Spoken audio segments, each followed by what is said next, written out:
Hello friends, let's discuss some of the latest developments from the commodity sector today. Let's begin with the first latest development. India's rice exports declined 6% year on year to $1.01 billion in April 2026 due to disruptions in basmati rice shipments caused by the ongoing conflict in the Middle East.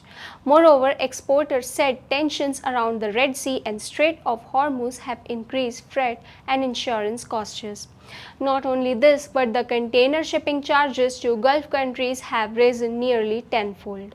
Since around 70% of India's basmati rice exports go to Gulf region, shipments to countries like Iran, Saudi Arabia and UAE were severely affected. At the same time, non-basmati exports remain relatively stable despite lower price realization due to global oversupply.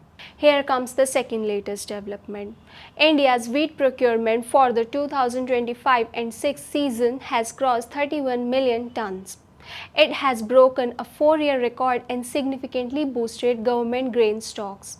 Strong arrivals from major producing states such as Punjab, Haryana and MP, along with expectations of record wheat output, have helped Food Corporation of India warehouses fill rapidly. According to officials, the surge in procurement will boost food security, support welfare schemes, and help stabilize domestic wheat prices, though storage capacity pressure is increasing in several regions. Now let's dive into the third latest development.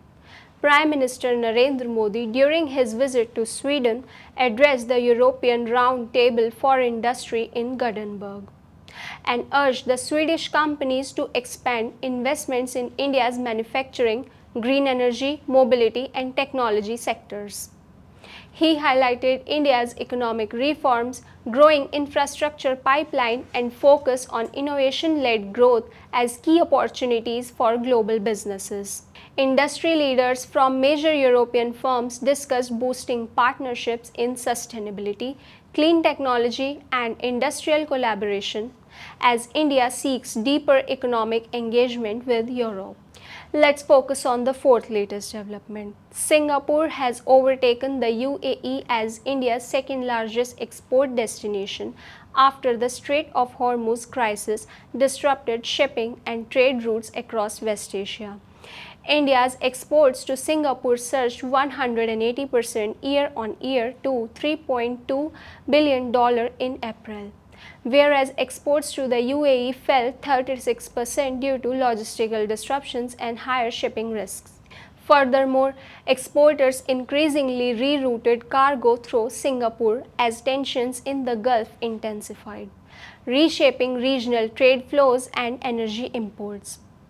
The crisis has also pushed India to diversify sourcing, with countries like Oman and Nigeria emerging as key suppliers. And the fifth latest development is related to sugar export ban.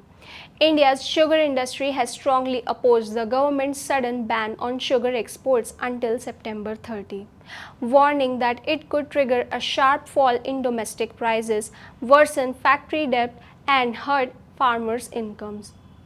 Industry leaders said sugar mills are already struggling with large unpaid, fair and remunerative price dues, and lower prices will make payments even harder. They also warned that the move could also damage India's credibility in global markets and disrupt existing export commitments to countries such as Bangladesh, Sri Lanka, Nepal, and Gulf nations. Experts urge the government to increase ethanol procurement and raise ethanol blending targets to support the sector financially. Generally, global commodity trends show rising geopolitical disruption and trade rerouting, impacting rice exports and sugar policy. Moreover, wheat procurement strength highlights India's food security gains, while exports shift towards Singapore reflect supply chain realignment. Overall volatility is increasing, but domestic buffers remain strong amid external trade and pricing pressures.